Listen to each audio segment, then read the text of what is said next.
So, just a quick little bit of information. This episode was recorded at my house, and because my setup is not at all like how Alison has it set up in our quote-unquote studio, I apologize in advance. Totally 100% my fault because it's my house.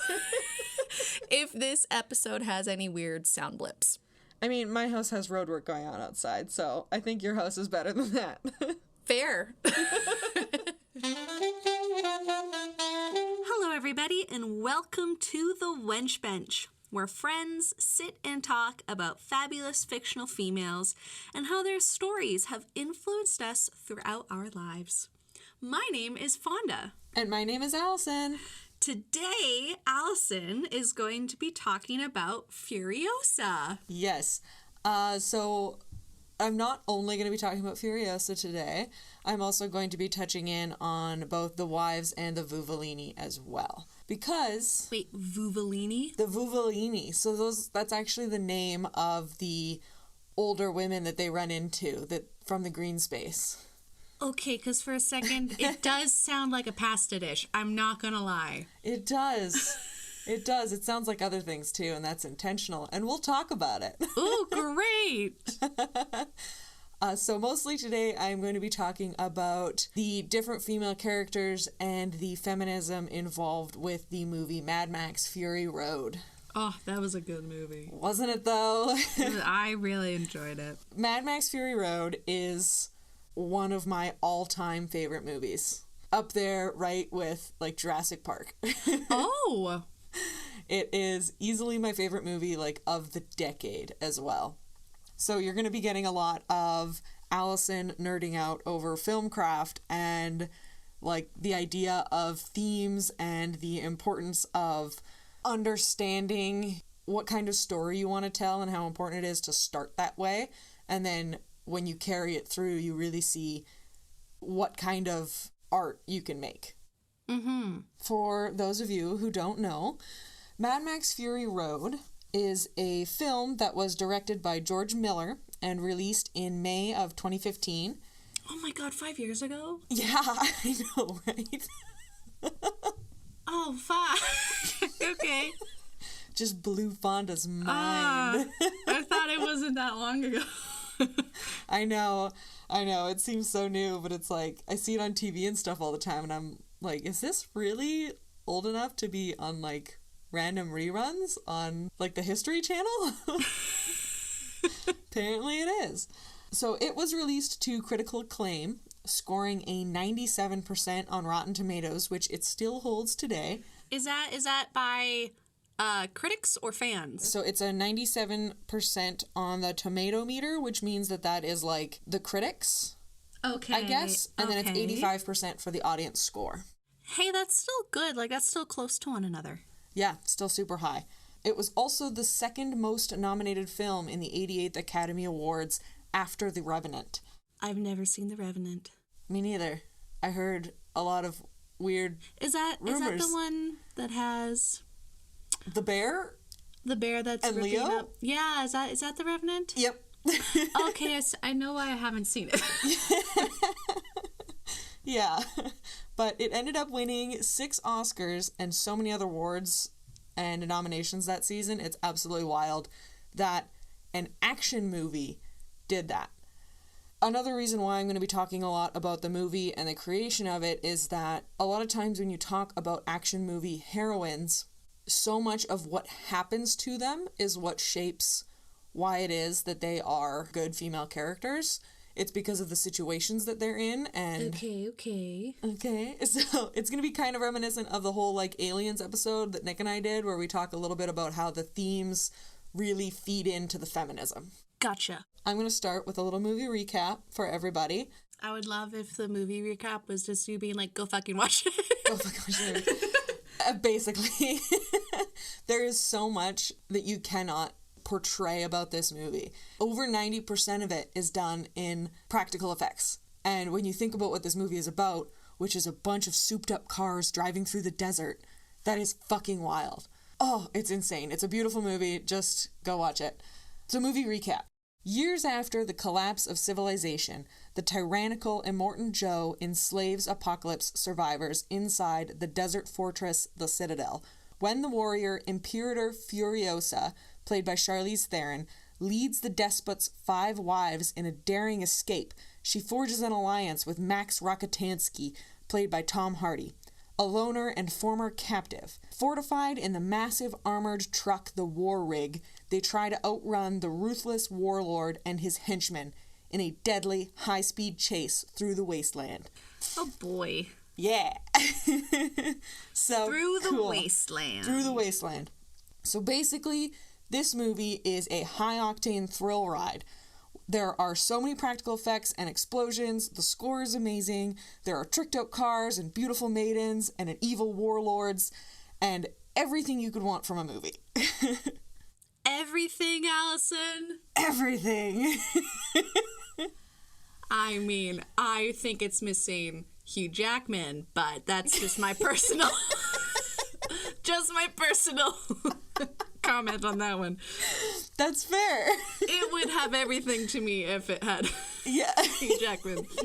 And maybe some, other stuff too, but that's my personal tastes. Okay, everything you could want from an action movie. How's that? Okay. It's truly a movie you have to see to believe. This film was mostly storyboard, so there wasn't even really a script for this movie because there's so little actual dialogue. So much of it is portrayed through the way that they film it and the way that the actors physically hold themselves and like eye contact and like small little like facial movements. It's really fascinating when you watch it again and you just focus on the skill that these actors are bringing and just how hard it must have been to portray all of these emotions without being able to say anything. It's crazy. That just shows good acting, though. As that old saying goes, actions speak louder than words. Exactly. I also really wanted to talk about this movie because it is an incredible action movie in itself. But then you take into the fact that it won all of these critical awards, and then it also brought a strongly feminist message to a movie genre that is not known for that, and still did so well. It's a feat of, like, epic proportions when you consider the kind of people who usually watch Mad Max films, which is, like, car guys who want to watch car chases and crashes, not people who want to talk about toxic masculinity and abuse survivors. Like, it's wild. So, without further ado, we are going to get into talking about Furiosa.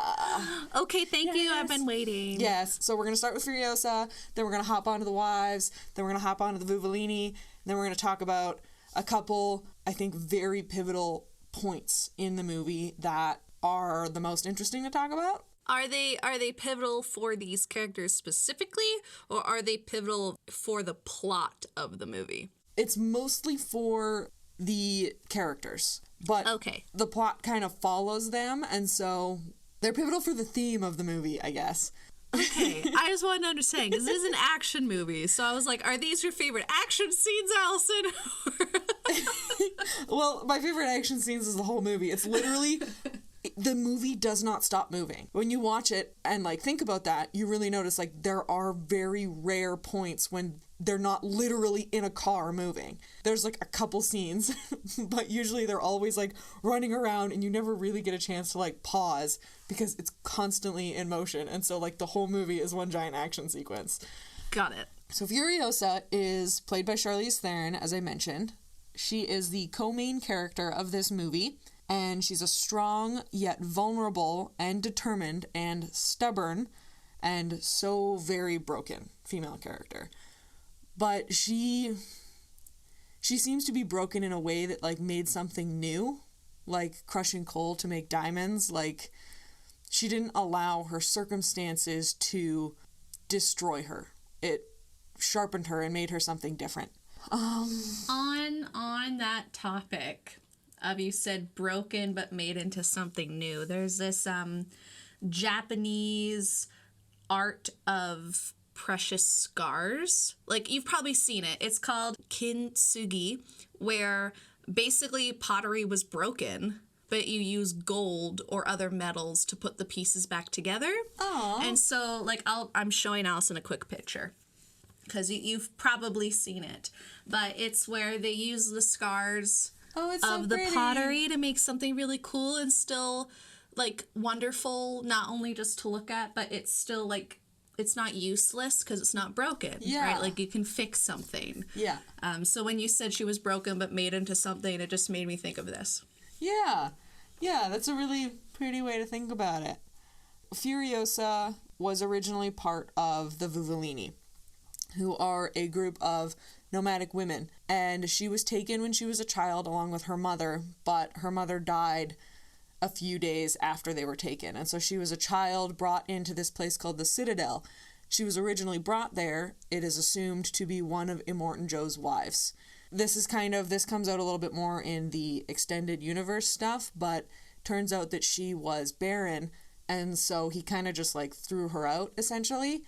And she was taken in by one of the other people within the Citadel, and he taught her how to work on cars and how to drive and all this stuff. And so she then used that as an opportunity to become something different.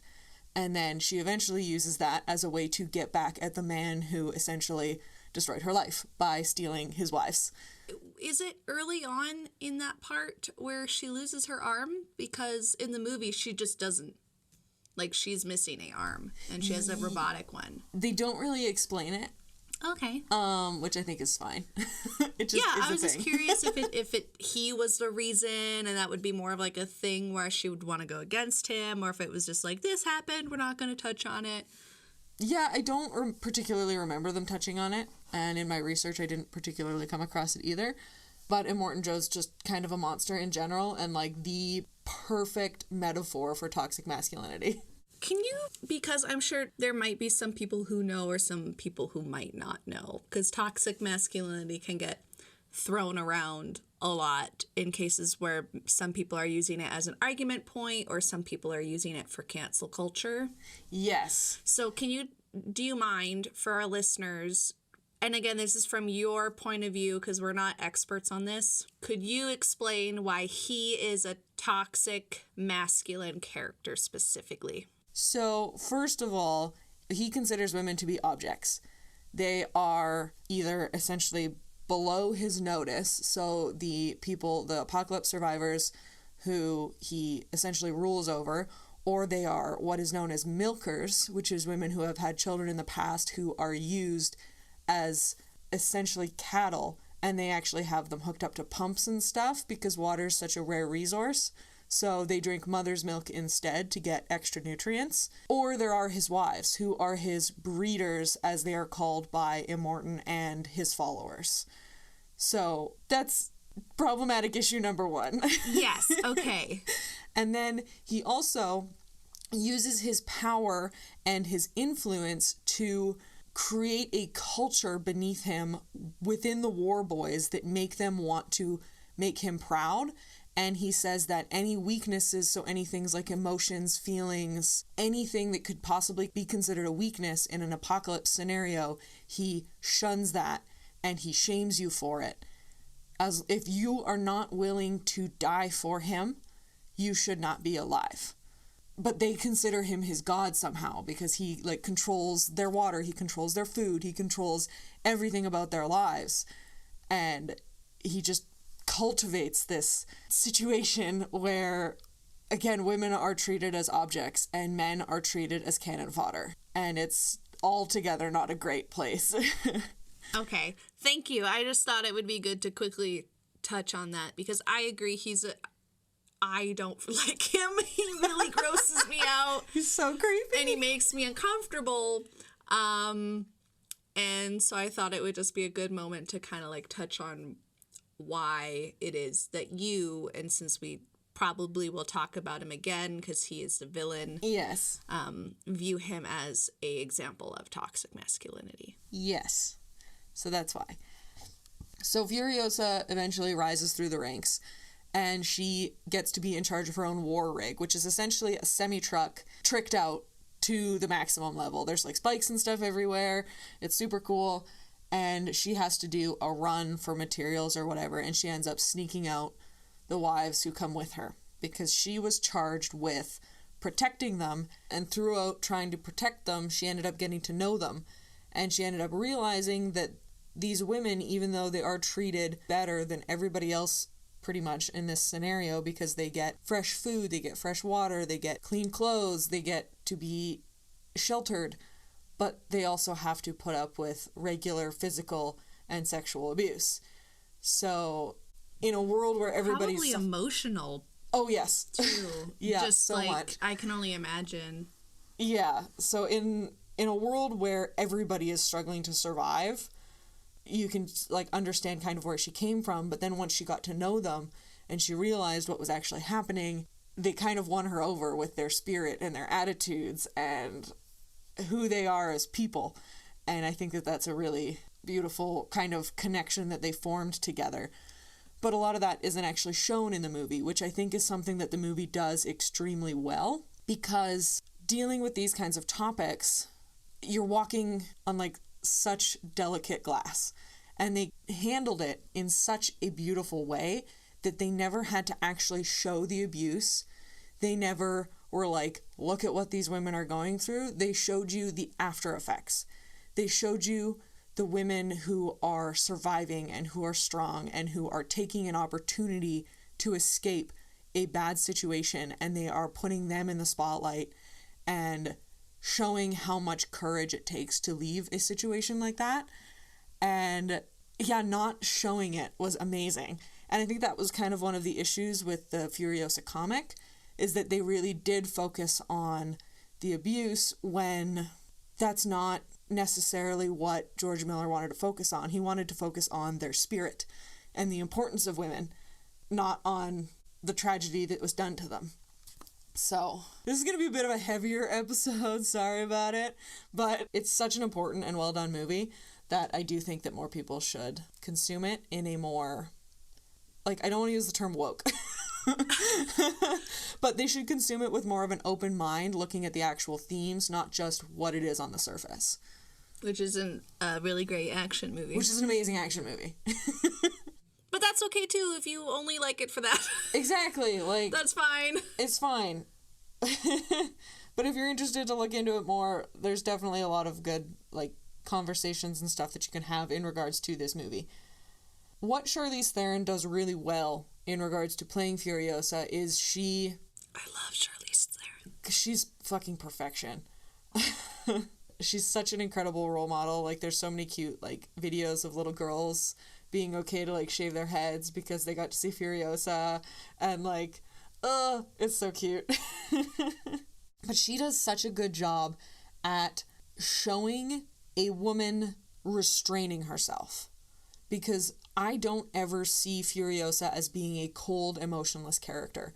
I see her as being somebody who puts on a mask because she cannot show emotion, she cannot show weakness in this world. And so when you see her dealing with situations, it seems like she has this cool, calm head because that's how she's speaking and that's how she's acting. But then you can see on her face that, like, fury and that anger and that desperation, like, just under the surface.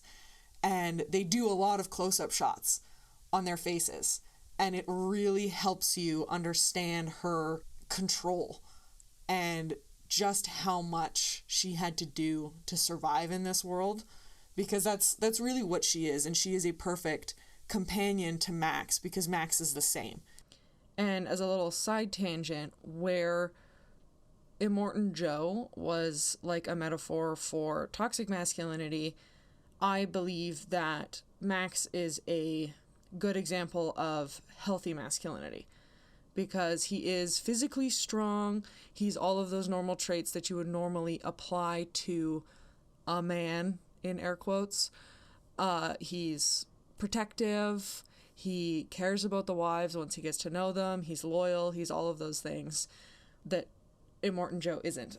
And so I like that he is there as not only a foil to Furiosa, but also as a foil to Immortan Joe.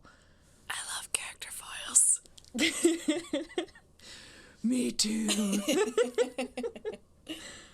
And just like Furiosa, he's lost everything to this apocalypse, to this world. And he does nothing but survive. And so that's exactly what Furiosa does. But the two of them in each other find loyalty and a connection to people that I don't think that they've ever really had before. And it's cool because it's not necessarily romantic. They just have... like a platonic sort of thing? Yeah. Like, they have a connection and they understand one another. And they never... I don't think that they ever realized how important that was until they met each other. And then you see them kind of soften a little bit to those around them because they have somebody that they can rely on and know that they can trust.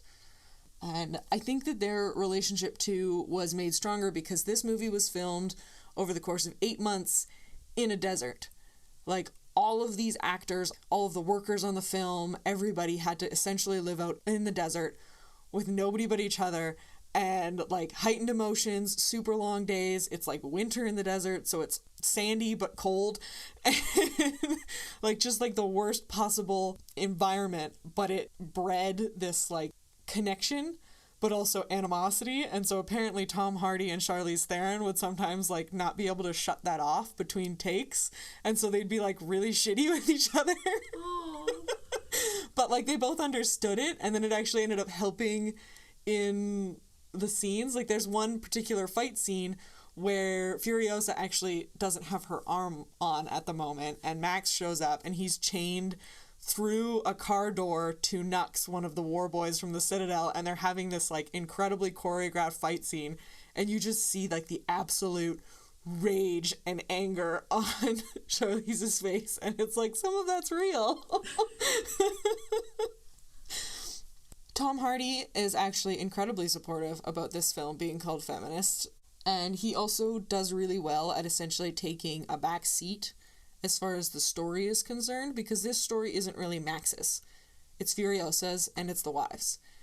The trust and the relationship built up between Max and Furiosa is really highlighted when, at one point, they're being chased by another rig that's from Bullet Town. And they have a spotlight on it, and so they need to use this big gun that only has a couple bullets left. Ah, yes. The big weapon that can only be used once or twice. Yes, exactly. The MacGuffin weapon. And so Max misses, I think it's twice. And then there's only one bullet left, and rather than trying again, he just hands it to her. Like, there's not really any conversation. The majority of Tom Hardy's lines are like grunts in this movie. He, like, doesn't speak. Doesn't he only, like, actually have, like, under 5 sentences or something like that? One of his biggest lines is his name. Yeah. and his other, like, his monologue at the beginning is a voiceover, so he's not even saying it. So he just kind of hands her the weapon, and then he kneels there, allowing her to use him as a prop for the gun to help steady it. So, like, he trusts that she's not gonna fuck up. She trusts him that he's not gonna move and fuck up the shot too. And, like, it's just this beautiful moment of, like, respect. Just mutual respect. Another reason I really like Furiosa is that she is super fucking clever. So this is shown because she has, like, guns hidden everywhere on the war rig. Like, guns and weapons all over the place. And then she also sets it up with kill switches so nobody else can take her vehicle. And she, like, plotted out this whole escape on her own without anybody finding out. And the only reason why they even got so far is because she had ingratiated herself so much with the other members within the Citadel that they trusted her to go along with her as long as they did. And when you think about all the work that she had to put in just to get to this place, it's wild. And just how much danger she was in, because if anybody found out about this, she would 100% have been killed. When they're discussing why it is that these women would risk everything to escape, Furiosa says that the wives are looking for hope, but she's looking for redemption. And they don't get into it, but you wonder, like, what's that redemption for? Like, what did she have to do? Like, what haunts her? One of the biggest payoffs in the movie, as far as her newfound relationship with Max, is when they plan at the end of the movie, instead of going back to the Citadel, they plan to just drive across the Salt, which is the ocean, because this technically, I believe, takes place in Australia. So in order to get away from all of this violence, they're like, well, we can just drive across the ocean. And Max is like, but that's a chance. Like, you know that there is water and fresh food and, like, all of this good stuff back at the Citadel. You just have to get there first. Before Immortan Joe does, and before he catches you. And so he uses their conversation from earlier about redemption to be like, that's where you're going to find it. You're not going to find it driving for weeks into the middle of nowhere. Like, you're going to find it back there. Probably where she had to do all of those horrible things, where she has to go back and she has to face her past, because you can't run away from problems. Like, you have to face them and you have to fix them. And Immortan Joe is a problem. Next, we're going to talk about the wives in particular. Okay, how many are there? There are 5 wives. The first is the splendid Angharad. She is played by Rosie Huntington Whiteley. She's the one that's pregnant. Oh, okay. She's also kind of the leader of the group, and she is considered to be the favorite of Immortan Joe. Then there is the Dag, played by Abby Lee Kershaw. She is the one who's actually in the early stages of pregnancy by the end of the movie. You can't actually see that, but she has the long, curly, bleach blonde hair. And then we have Toast the Knowing, played by Zoe Kravitz.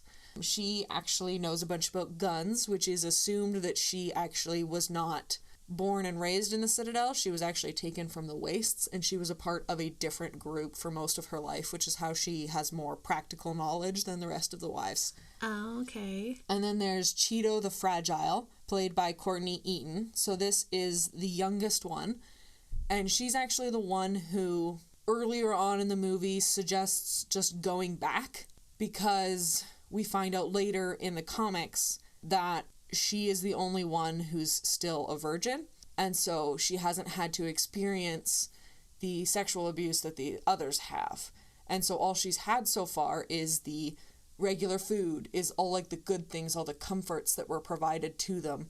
And so she's really still stuck in that mind frame of like, well, they'll forgive us and it's better than dying, which is sad. She's hopeful that, you know, Immortan Joe is a good, I guess, person. Like, yeah. Which is, if you don't see mistreatment and if you are not being mistreated, yeah, in a world that's apocalyptic, and if you're being cut off from other things, I can understand how she would in this case be naive, I guess. Yeah, and it's implied that she's quite young, and that the Dag actually in the comics, it's confirmed that at one point when Immortan Joe discusses the interest of taking Cheeto's virginity, the Dag stands up for her and essentially like says that she is the only thing that Joe hasn't poisoned, and then she gets beaten for that, unfortunately. But they're all of the other wives are trying to protect her, because they see that innocence and that like purity in a way, that they're like, you are a good person and we want to keep you that way. In a way she's not jaded, I guess. Yeah, so they very much so want to protect her. But by the end of the movie, she ends up learning that that's no way to live, being a slave to somebody else, like, or being controlled by somebody else. And so she ends up proving herself at the end of the movie, which is really beautiful and sweet. And then lastly, we have Capable, who is the one that has the red hair, and she ends up kind of forming a relationship with one of the war boys, Nux. And she's the one who really breaks him out of that mindset that for some reason he owes his life to Joe, even though he doesn't. And so she kind of breaks him of this almost brainwashing, and she shows him that he can do better and he is worthy. And then it's so sad because at the end of the movie, spoilers, Nux... It's a 5-year-old movie. It's a 5-year-old We're movie. Fuck off. At the end of the movie, Nux sacrifices himself in order for the wives to get away. And a part of their quote-unquote religion in the Citadel is that in order to go to Valhalla, your death must be honorable and it must be witnessed. And so Capable watches him die. And they have this, like, moment where they, like, look into each other's eyes, and she's like, he says, like, witness me, and she watches. And I can only imagine, like, how hard that would be to be like, yeah, like, I'm going to watch this person who I formed this bond with allow himself to die. And it's just, like, beautiful that she's just so strong. And she's one of the ones that, like, truly, like, lives up to her name, which is Capable. I can't, again, it's been a bit, and by a bit, I mean 5 years since I've seen the movie. Don't they all have chastity belts or something on them to prevent other people from... Yeah. You know. Yeah. Yes, they do. And that's actually one of the scenes that we're going to be discussing in a moment here. But I just kind of wanted to talk a little bit about the creation of the wives. So when... Like, creation plot-wise, or do you mean creation from, like, concept of the idea for the show? So concept. Okay. So the original concept for them was each wife started out being described in a single word representing that person's core value. So Angharad's was the favorite or the leader, kind of leaning more towards the leader. The Dag was funny. Toast, the knowing, was brainy. Cheeto, the fragile, was fragile. And then Capable was actually, like, seductive. So she started off as kind of like the sexy one, which is really awful to fucking say in given context. They actually brought in the writer and feminist Eve Ensler, known for the vaginal monologues, to consult and enhance the portrayal of the female characters, which I think is really cool, given the fact that George Miller is obviously a man. He's like, well, like, I want to portray them better, so let's bring in somebody who knows women and is a woman. In order to build the relationship that he wanted to see on screen, he actually had the actresses all take a bunch of, like, courses together, essentially. So they'd go to, like, acting workshops, and they do all of this stuff, and he made sure that they were all together, like, all the time, because that's how they would have been within the Citadel. And so you really do pick up on that a lot. So they kind of just have, like, looks at one another, and it's like there's a conversation happening, but there's no words being used, and it's very cool that he had thought far enough ahead that he's like, I want these women to build a bond. George Miller describes them as each being a different note in a melody, which I think was a very... That's so poetic. I know, right? It's so beautiful. And actually, one of the other interesting things that one of the wives did was Rosie Huntington Whiteley, who played Angharad. She actually read a lot of testimonials by women who had had babies through rape, and she found that it was very hard to do so, but she wanted to portray the experience on screen honestly. I find it very refreshing that she took her job that seriously, especially because, yet again, it's an action movie about cars in a desert.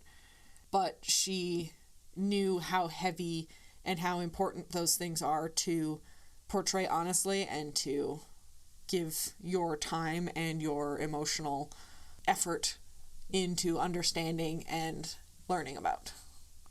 So there isn't really a great way to segue away from that kind of more sensitive topic. So I'm just going to say that I think that what she did was very admirable. And now we're going to start talking about the Vuvolini. So, it's a funny name. Just you wait, though. Cool. The Vuvolini were actually originally going to be called the Vulvolini. Oh. Yeah. Okay. Because George Miller is not one for subtlety. It doesn't really say why they decided to change it, but it's quite literally, it is a group of women. And The Vuvolini consist of a lot of older women. You can kind of tell that Furiosa was probably one of the last generations of women kind of born out of this situation, because in a world like this, a lot of people are undernourished, all of those things, so having children isn't what it is right now. It's complicated. Yeah, it's very complicated. The Vuvolini are a matriarchal society.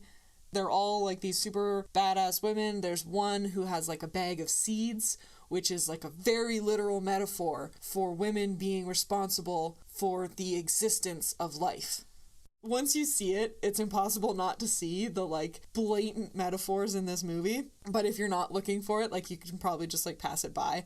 But there's also a beautiful scene at the end where the woman who holds the seeds, so she's actually just termed the keeper of the seeds, she ends up dying in the final fight, and she passes on the seeds to the Dag, who is pregnant, and she had had a discussion with her about how afraid she was to bring in another man like Immortan Joe into this world, and then the Keeper of the Seeds was like, but what if it's a girl?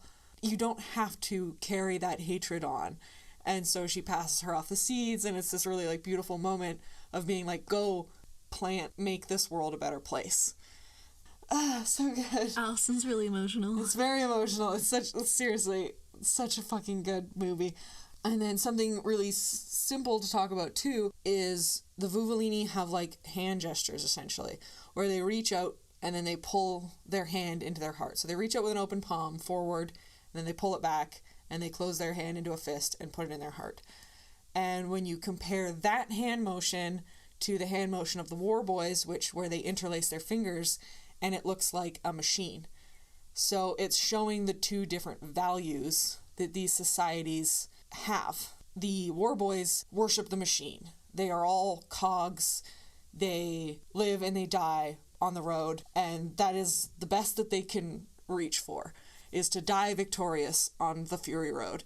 But the Vuvolini are about interconnectedness. They are about bringing your fellow humans into your heart and being connected on a more emotional level. And it's a beautiful other little piece of symbolism in the movie that you don't really think about until somebody points it out. So now we're going to get a little bit into these movie moments that I talked about. Okay.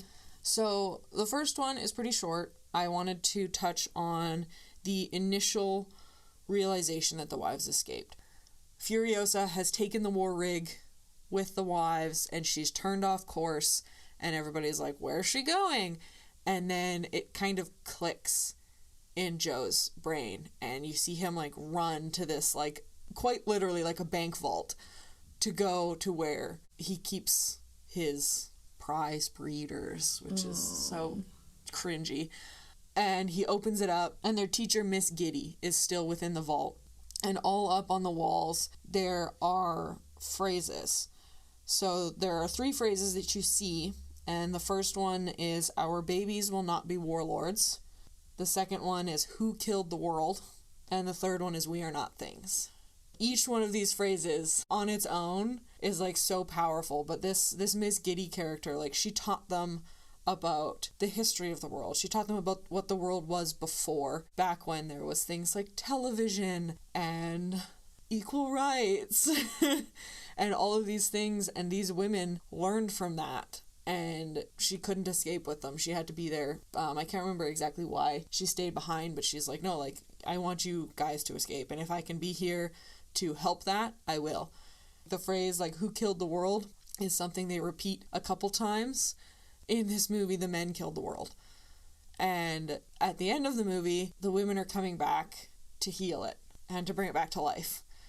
And so it's this, like, blend of needing femininity as well as, like, masculinity, because it's like, in this world you need violence. Like, it's a yin and a yang situation. Exactly. And when all you have is one side or the other, things break down and don't work. And then, of course, there's we are not things. I love that phrase, and it packs so much into 4 words. Very short words. Just a basic statement, and I actually have a protest sign that has "We Are Not Things" on it, and it has like the emblem from Fury Road on it, and I bring it to all like rallies or anything that I do for like feminist support, those kinds of things, because still to this day there are places in the world and within our own societies where women are treated as objects, and it's like, we're not, we're people, we're humans, treat us as such, please. I just think that statement is so powerful, and it is literally spelling it out for the audience in a very short scene what the whole point of this story is, which is women are not objects. Like, It hits home hard. it does. And well, I guess I should say that is my belief in what this whole story is about, or one of the many things that this whole story is about, because other people might see this movie as being about other things, and that's fair. True. Interpretation of any story that's fiction is vast. To think of something that a lot of people interpret differently is a Bible. I don't want to bring it to religion, but just as a point. Yes. Just as a point. Yes. A lot of people interpret context very differently, and Exactly. And no, that's okay. it also does have a lot to do with your own personal experiences. Yeah. So as the person that I am, that is what I read into this movie. That is one of the many things that I read into watching this movie. Somebody from a different ethnic, cultural, any kind of other background might think differently. Mm-hmm. So, yay, art. Yay. Yeah, so that's the first scene that I thought was very It's vital. a short one too, you're right. Yeah. I remember it being like a quick in and out sort of, and they don't really go back to that room again in the movie, so. Nope. The next one is the cutting off of the chastity belts. Ooh, okay. Again, like a very literal metaphor. Removing the physical item that is restraining these women. And it's like kind of done in like a weird hazy film style. Like when Max sees them, they're all like wet because they're all dirty from like riding in the war rigs. They were kind of cleaning themselves off, refreshing themselves. So they're all in these like skimpy linen outfits, but it's not really filmed in a sexy way. It's filmed in like a mirage kind of way. Okay. So it's very kind of interesting because you don't really feel gross about looking at it, because there's some scenes in movies where women are wet and showering and you're just like, oh, this is not good. But like, it was filmed in a way that's just like, yeah, they are finally experiencing like freedom. They are able to do this, and they are able to take off these shackles and reclaim their own bodies in a way. The shackles were all made out of metal too, weren't they? They were very, very scary. And the actresses have actually talked about it, and they have talked about just how uncomfortable actually wearing them was, because they were very heavy and they were very like literal, and I don't think that there's really another way to get that feeling of like uncomfortableness and disgust other than like actually having one on. And they're like, yeah, like it makes you realize that these were a thing. They were used throughout history, and it's fucked. So it really put them in that mindset of like feeling the relief of taking them off, even after only had them on for a couple scenes or for however long they had to have it on before they set up the scene. It's like, but they were relieved to get it off after maybe an hour, not considering the fact that these, like, the characters would have been having to wear them like all the time. Yeah. But a very interesting scene. Again, a really short scene. Like, they keep these emotional beats and these moments of pointed metaphor very short. So if you want to ignore them, you can. Because some people don't want to think that much when they watch Mad Max. No, and I don't fault anyone for that. Like, especially when you go into it fresh. Yeah, like, exactly. I probably wouldn't pick any of that up until if I watched it a second or third time. Yeah. Like I said, I've probably watched this at least a dozen times by now. I watch this movie a lot. So apparently what they would do, though, to kind of lift this heavy feeling while filming these scenes, specifically this one, it was cold because it was the winter. And so they'd like jump around and do like silly dances and stuff with each other. When you said jump around, the song, and jump around. Jump up and get down. So yeah, they would jump around and they would act silly and they would kind of try and like cheer one another up, which I think is a really cute like addition to the idea that it's just like, yeah, like these actresses just needed a little like mental escape, so they're like, oh, let's dance and like warm up because we're so cold and we're soaking wet and we're wearing nothing but like linen. Also cute little side fun fact, Tom Hardy, because like a lot of times their outfits would like slip or something, and so rather than like pointing it out, he'd like stare at them with like really buggy eyes. And they'd like know that they should check themselves because he like didn't want to be like, oh hey, like your nip slip, your nippy's popping out. Yeah, because sometimes that can be a little bit, it's different, like, you know, if I have something in my teeth, yeah, I would love for you to tell me if there's something in my teeth. But if I have part of my nipple slipping out, I don't really want you to say that. Like, if we're in my own home, you know, that's different. But if we're out, I'd rather either you quietly whisper it to me or look at me with deer in the headlights. And stop me from moving. Just physically stop me. So I think that's stare at me. It's a very cute little tidbit. Don't stare at me at the location. Nope. Just stare. Just in the eyes. Just stare at me in the eyes. Uncomfortable eye contact. Then I'll know something's wrong. Yeah, Tom Hardy trying to be a gentleman. And then that can be hard. Yeah. Especially if you're not like, how would you, like, what if someone I don't know, I couldn't imagine. Because to me, again, I told you what I would want you to do to me. Yeah. But that could be different to someone else. Yeah, and so you just blanket weird stares, weird buggy eye stares in their eyes. Everybody. And then the last thing, which we kind of touched on, is the women returning and releasing the water at the Citadel. I remember that scene. That was a really cool scene. It's a beautiful scene because they get back and Furiosa's like just about dead. Like she got stabbed and like Max had to give her like a blood transfusion and like a bunch of stuff. And in order to get up into the Citadel, you have to go on this like elevator, it's essentially. Like a lift kind of it's thing, like a big right? lift.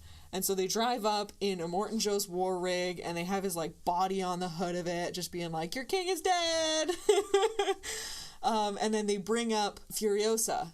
And then that's when the crowd, who knows her and who respects her, and everybody up in the Citadel also knows her and respects her, and they start chanting, like, let them up, and they start chanting for Furiosa, and they're chanting for the return of the wives. So like literally women lifebringers are coming back to bring life to the fucking people.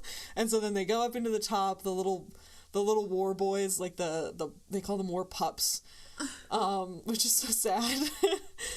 They're the first ones to kind of start like, let's let them up. Like they're so excited to like see these women who are probably been nicer to them than other people, and they're like, yeah, like let's let them up. So then they start raising them up, and they're helping people up onto the platform and bringing people up, whereas earlier at the beginning of the movie you see people shoving off these survivors and these like people from below, and they're literally like pushing them off of this lift because they're not allowed to come up. But the women are inviting them up, and they're like, come on, like let's go get some food, let's go get some water. And then they open up the floodgates and all the water comes down and everybody's like cheering and happy, and then Max disappears into the crowd. But the welcome of femininity and the beginnings of life being shared and brought back is just this like, the whole movie is just one giant fucking metaphor. And then the people literally rip Joe apart, which is I don't remember that, fun. if I'm gonna be honest. Yeah, they like I don't push his body off to like the masses, and then they're all like, ah! They get their revenge, and it's such a good movie. One other a couple little notes about just like the production of the movie that I think make it very interesting to watch is George Miller told the cinematographer John Seal to keep the main actor centered in the screen so that you never had to search for her. So this is something very rarely done in movies, because a lot of the times that ended up cutting off other actors, which you don't do, but because of the fast pace of the movie, you always had Furiosa in the middle. And like it's highlighting her. She is the story and she is what you are following, and it's her journey that's important, which I think is really cool. And a nice subconscious way to get you to think, this is who I need to care about. Because she is literally front and center. Mm-hmm. Which is very clever. The other fun fact is that the editor of the movie is George Miller's wife, Margaret Sixel. And she actually asked him why he thought she should take on this project, since she had never edited an action film before. And Miller replied, because if a guy did it, it would look like every other action movie. And it turns out he was super right, because Sixel ended up receiving an Academy Award for Best Editing. Oh. I think, too, when you watch this movie, if you do watch like a lot of action movies and you are at all into sort of the film stuff, you do notice it's edited in such like an artful way. And there's so many like nuances and things to be taken from the editing of this movie that it's not like explosion, action, races. It's not like a fucking Transformers movie. Like, it is a movie edited to tell a story. It just so happens to also have a shit ton of explosions and car chases. Like, so it's very cool just how, like, you do get a different feeling from Fury Road than you do from, well, any other Mad Max movie and kind of any other action movie sort of within the same genre. And yeah, that's kind of overarching reasons why I love this film. But it was, at the time of its release, subject to extreme criticism from various conservatives and anti-feminist commentators who were angry that Max himself was not the primary protagonist and that the central theme revolved more around Furiosa's story of finding her tribe and leading Joe's brides to freedom. However, critics still sided with Miller and the cast, saying that Furiosa's story lent much more depth to the film, which I think is an extremely accurate judgment, that even though this film did have some people who were upset about it, I think that it is a important film that portrayed a lot of important themes in a beautiful and fun way that is just so good to watch. Like, if you have a chance to see it in black and white too, it's actually really cool. I watched like the black and white version of it, which is George Miller's favorite, I guess, and it was very interesting to watch it that way. I'll keep that in mind. Yeah. Do you have any questions? No, because as I thought of one, you immediately went into more conversation about it. So, no, I don't. Pretty good at that, apparently. All right, then. So, Fonda, what are you excited about right now? Okay, well, it's a podcast. Ooh. Actually, so I love manga more than I love anime. When I was younger, I really loved anime, Sailor Moon, Cardcaptor Sakura, Yu-Gi-Oh!, Pokemon, and Yuyasha. Like, I really liked a lot of them. Yeah. And I found a podcast called Getting Animated. It's a weekly show that goes over anime news and fangirling, and it's by this really cool person who, it's blanking. It's by a lady. I think that's her pronouns. It doesn't say on anything, so I'm sorry, but her name is Destiny, and she hosts it, and she goes over like a lot of stuff about it, and I think it's really good and cool, and I'm enjoying it. That sounds awesome. I don't know if I said this because I didn't sneeze. But yeah, so I don't know if you like it. It's just kind of cool to be up to date because anime is a lot more consumable than it used to be. So it's kind of cool that there's a podcast that this really cool lady named Destiny does. And it talks about stuff that I probably never would have found myself. Cool. Yeah. Cool. Yeah, so that's it. We're done. No, I'm joking. I have to finish this off. So Dear listeners, you can find us wherever podcasts can be found. Please make sure to rate, subscribe if you haven't already. Comments also are super awesome. As much as we love just like rates, we also really love a good review. You can follow us on Tumblr, Twitter, and Instagram at Wench Bench Pod. And if you want to reach out, you can send us an email at wenchbenchpod@gmail.com.